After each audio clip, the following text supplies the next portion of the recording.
बेंगली भाषा में कहा जाता है, जदि तोर डाक सुने कोई ना आसे तो वे एकला चलो रे।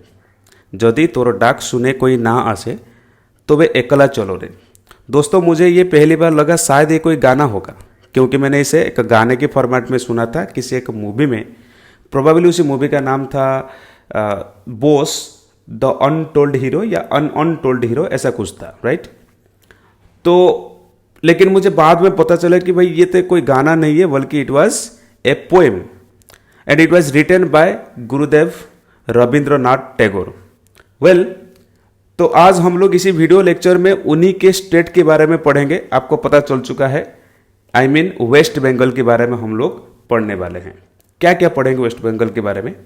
We are going to study about the size, location, political divisions and districts and so many other facts. So let's start the video lecture. but इससे पहले मैं कि वीडियो शुरू करूं, आपको छोटी सी रिक्वेस्ट है कि press the bell icon after hitting the subscribe button. Well, तो चलिए शुरू करते हैं। दोस्तों, सबसे एक इंटरेस्टिंग जानकारी मैं पहले आपको दूंगा। शायद आप में से किसी को ये जानकारी पहले से पता होगा कि क्यों वेस्ट बंगाल का नाम वेस्ट बंगाल रखा गया और क्यों और कुछ नहीं रखा गया। क्योंकि ये डाउट मेरा बचपन में था, इसलिए मुझे लगा कि शायद किसी को भी ये डाउट होगा, तो मैं ये सबसे पहले क्लियर करना चाहूंगा। Why it assume the name as west Bengal. इसका नाम क्यों वेस्ट बंगाल पड़ा? देखो, इसके पीछे एक सिंपल सा स्टोरी है। आपको पता होगा कि decline of the Mughal empire ये स्टार्ट हो गया था। देखो, एकदम खत्म नहीं हुआ था, स्टार्ट हो गया था 1707 में, after the death of last powerful Mughal emperor Aurangzeb. Aurangzeb की डेथ के बाद डिक्लाइन शुरू हो गया। उस समय पे ये हो रहा था, उनके एम्पायर के अंदर जो बड़े बड़े प्रोविंस हुआ करते थे, वो सब धीरे धीरे इंडिपेंडेंट अपने आप को डिक्लेयर करने लगे। तो उन्हीं के बीच में सबसे पहले नंबर पर था बंगाल प्रोविंस या ईस्टर्न प्रोविंस भी इसे कहा जाता था, राइट। अब ईस्टर्न प्रोविंस ने जब अपने आप को इंडिपेंडेंट डिक्लेयर किया तो इसका नाम पड़ गया बंगाल प्रोविंस। तब इंडिया को ब्रिटिशर्स आए। ब्रिटिशर्स पहले तो बंगाल प्रोविंस के ऊपर शासन कर रहे थे, कोई दिक्कत नहीं था। लेकिन 1905 probably month of July 20th जुलाई 1905 में, उस समय पे जो तत्कालीन वाइस रहे थे उनका नाम था लॉर्ड कर्जन। उन्होंने एक अनाउंसमेंट किया। उसी अनाउंसमेंट के तहत उन्होंने ये डिसीजन लिया कि बंगाल प्रोविंस को दो हिस्से में बांट दिया जाएगा, ऐसे वर्टिकली, सीधा बीच में से उसको अलग कर दिया जाएगा। वर्टिकली दो पार्ट में डिवाइड कर दिया जाएगा। एक क्या रहेगा? एक हो जाएगा ईस्ट बंगाल, दूसरा हो जाएगा वेस्ट बंगाल। उसी हिसाब से पड़ा।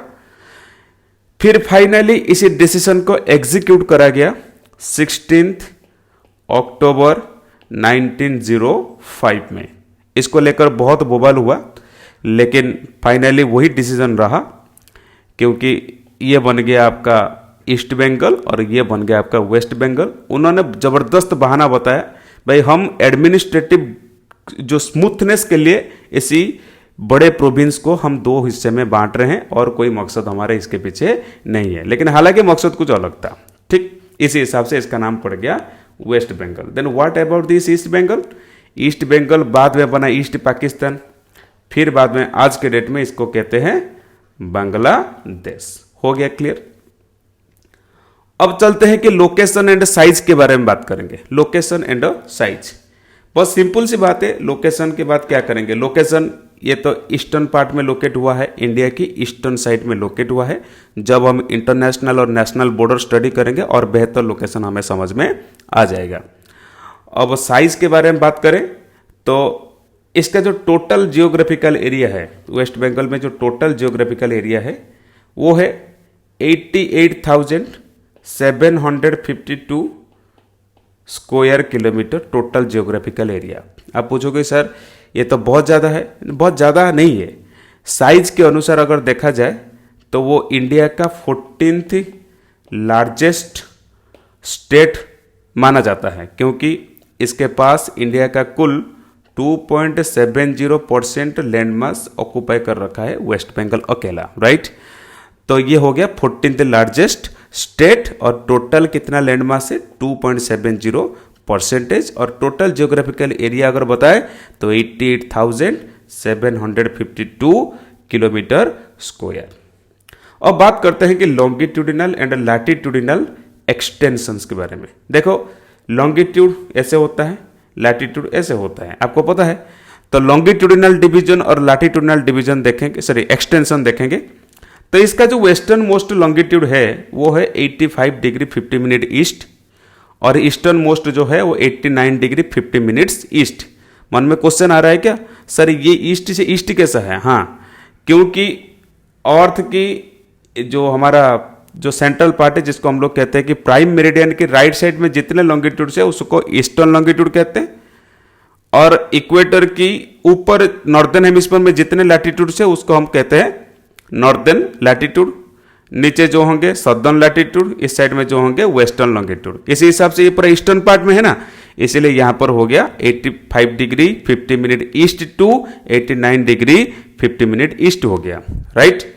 अब आगे देखें उसके लैटिट्यूड देखा जाए तो सदर्न से लेकर नॉर्दर्न तक सदर्न मोस्ट लैटिट्यूड जो है वो है 21 degree 25 minutes north and northern most जो है वो है 27 degree 13 minutes north latitude. Clear. अब ये जो है लैटिट्यूड ये दार्जिलिंग को होते हुए टच करते हुए वो निकलती है, और ये हो गया आपका साउथ 24 परगना जो डिस्ट्रिक्ट है उसको टच करते हुए ये लैटिट्यूड निकलती है। कुछ इसी प्रकार लॉन्गिट्यूड की बात करें तो ये वाला लॉन्गिट्यूड आपको अलीपुरदुरा को ये टच करते हुए निकलती है, तो ये पुरुलिया डिस्ट्रिक्ट को टच करते हुए निकल जाती है। आगे चले हम लोग डिस्कशन करेंगे नेशनल और इंटरनेशनल बॉर्डर्स के बारे में। देखो ये है आपके सामने नेशनल और इंटरनेशनल बॉर्डर। अगर पूरा साफ तौर पे मैं बोलूं कि वेस्ट बंगाल टोटल 5 स्टेट के साथ और 3 कंट्री के साथ अपना बॉर्डर शेयर करता है। वो 5 स्टेट कौन कौन है, वो कंट्री कौन कौन है, लेट्स सी। सबसे पहले हम नॉर्थ को चलते हैं, पूरा नॉर्दर्न साइड को, ये वाला पार्ट को चलते हैं। नॉर्दर्न साइड में आप नोटिस करो, नॉर्दर्न साइड में ये सिक्किम के साथ अपना बॉर्डर शेयर करता है।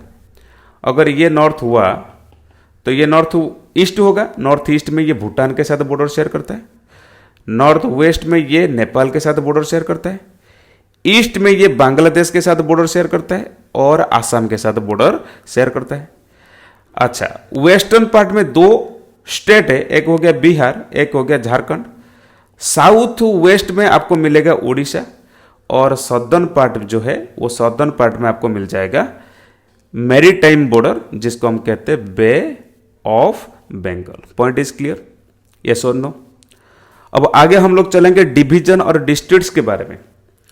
दोस्तों डिवीजन और डिस्ट्रिक्ट्स को हम बेहतर समझेंगे इसी स्लाइड में। टोटल एडमिनिस्ट्रेटिव स्मूथनेस के लिए वेस्ट बंगाल को 5 एडमिनिस्ट्रेटिव डिवीजन में बांटा गया। वो 5 डिवीजन कौन कौन सा है? एक हो गया जलपाईगुड़ी डिवीजन, एक हो गया मालदा डिवीजन, और एक हो गया ईस्टर्न डिवीजन कह सकते हैं, या फिर इसका नाम है प्रेसिडेंसी डिवीजन, ये ईस्टर्न पार्ट में। एक है वेस्टर्न डिवीजन, इसका नाम है आपका बर्धमान डिवीजन, और एक हो गया सदर्न डिवीजन जिसका नाम है Medinipur division. North division, central division, eastern division, western division, southern division. Point is clear. अब नॉर्थ डिवीजन में टोटल 5 डिस्ट्रिक्ट आता है, यहां पे 4 दिया हुआ है, 5 डिस्ट्रिक्ट आएगा। सबसे वेस्टर्न ये वाला जो डिस्ट्रिक्ट, इसका नाम है दार्जिलिंग, इसका नाम है दार्जिलिंग। दार्जिलिंग के ऊपर इसका नाम है कालिम्पोंग। अच्छा, कालिम्पोंग जो है वो सिक्किम के साथ बॉर्डर शेयर करता है, भूटान के साथ भी बॉर्डर शेयर करता है। दार्जिलिंग आपका नेपाल के साथ बॉर्डर शेयर करता है, और उसके साथ ये कुछ हिस्सा बिहार के साथ भी अपना बॉर्डर शेयर करता है। अब चले कि अलीपुरदुरा भूटान के साथ भी बॉर्डर शेयर करता है और आसाम के साथ भी बॉर्डर शेयर करता है। कोच बिहार ये भी आसाम के साथ बॉर्डर शेयर करता है।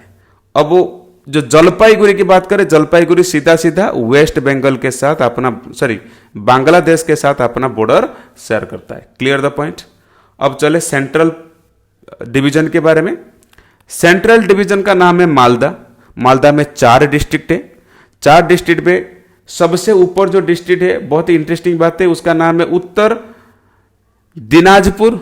नीचे हो गया दक्षिण दिनाजपुर, 2 डिस्ट्रिक्ट आ गया। और बीच में पड़ गया मालदा खुद डिवीजन का नाम, और हो गया मुर्शिदाबाद। तो याद करो, उत्तर दिनाजपुर, दक्षिण दिनाजपुर, मालदा एंड मुर्शिदाबाद। खत्म। अब आगे चले नेक्स्ट ईस्टर्न डिवीजन के बारे में, जिसका नाम है प्रेसिडेंसी डिवीजन। प्रेसिडेंसी डिवीजन में 5 डिस्ट्रिक्ट आपको मिलेगा। एक का नाम है नौदिया, ये वाला है नौदिया डिवीजन, नौदिया डिवीजन, ठीक। नौदिया के बाद आ जाता है यहाँ पे कोलकाता, जो कि कैपिटल सिटी है। और यहाँ पे आ जाता है हावड़ा, ठीक। और फिर आ जाता है कि नॉर्थ 24 परगनाज, साउथ 24 परगनाज। यहीं पे आपको सुंदरबन डेल्टा भी मिलेगा, यहीं पर सुंदरबन डेल्टा आपको मिलेगा साउथ 24 परगनाज में, राइट। फिर आते हैं हम वेस्टर्न डिवीजन के बारे में डिस्कस करेंगे। वेस्टर्न डिवीजन का नाम है बर्धमान डिवीजन। यहाँ पे भी 4 डिस्ट्रिक्ट है। एक तो है ऊपर बीरभूम, ये वाला हो गया आपका बीरभूम, राइट। बीरभूम के अलावा यहाँ पे बर्धमान 2 है, पश्चिम बर्धमान, पूर्व बर्धमान। और उसके नीचे हो गया हुगली। हुगली कौन सा रिवर, याद करो, हुगली रिवर है खुद गंगा का एक डिस्ट्रीब्यूटरी है, और उसी रिवर से ही बना है ये वाला delta, Sundarban delta. World's largest delta इसे माना जाता है, राइट। अब एक ही डिवीजन बचा, उस डिवीजन का नाम है सदर्न डिवीजन और मेदिनीपुर डिवीजन। सदर्न डिवीजन यहाँ पे 5 डिस्ट्रिक्ट में डिवाइड हुआ है। सबसे वेस्टर्न वाला हो गया पुरुलिया, और उसके साइड में राइट साइड में हो गया बंकुरा, और बंकुरा के ठीक नीचे इस साइड में आपको मिलेगा कि झारग्राम। अब 2 बचा, एक पश्चिम मेदिनीपुर, पूर्व मेदिनीपुर, पश्चिम मेदिनीपुर, पूर्व मेदिनीपुर, खत्म। इसी हिसाब से टोटल डिवीजन और डिस्ट्रिक्ट कंप्लीट हो गया। अब चलते हैं कि अदर फैक्ट्स के बारे में डिस्कस करते हैं। अगर अदर फैक्ट्स की बात करूं कि टुडे इज 25 अप्रैल 2023। अब मौजूदा इसी टाइम में presently the current chief minister of west Bengal is Mamata Banerjee. She is the current chief minister. और पूरे के पूरे वेस्ट बंगाल में देखा जाए तो कितने पॉलिटिकल पार्टी एक्टिव है, 4 पॉलिटिकल पार्टी एक्टिव है। सबसे ऊपर है टीएमसी, उसके नीचे बीजेपी, फिर एक ग्रुप ऑफ पॉलिटिकल पार्टी जिसको हम मोर्चा कहते हैं, और हो गया एक नॉर्दर्न साइड में एक पार्टी जीजेएम, राइट। अब टीएमसी सबसे लार्जेस्ट पार्टी के हिसाब से यहाँ पे सरकार बनाती है। और उसके बाद हम बात करें तो आपका बीजेपी सेकेंड मेजोरिटी पार्टी है, जो कि स्ट्रांग ऑपोजिशन है वेस्ट बंगाल में प्रेजेंटली। और मोर्चा एक group of INC, CPI, CPIM, ऐसे बहुत सारे पॉलिटिकल पार्टी मिलकर एक छोटी सी एरिया को ऑक्युपाई करते हैं। ये जो रीजन देख रहे हो सेंटर यहाँ पे, और जीजेएम ऊपर नॉर्थ में सिक्किम के पास ये अपना यहाँ पे अपना दबदबा यहाँ पे कायम करता है, ठीक है। आगे चले हम, ये है fishing cat. Fishing cat is the state animal of the west Bengal and the wide throated hornbill is the state bird of the west Bengal. इसके अलावा और एक फैक्ट आपको बताता हूं। यहां पर देखो, इस जगह का नाम है संदाकफू, जो कि नेपाल और आपको वेस्ट बंगाल की बॉर्डर में मिलेगा। This is the highest peak of the west Bengal. With this I want to conclude this video lecture. Thank you so much. See you in the next video.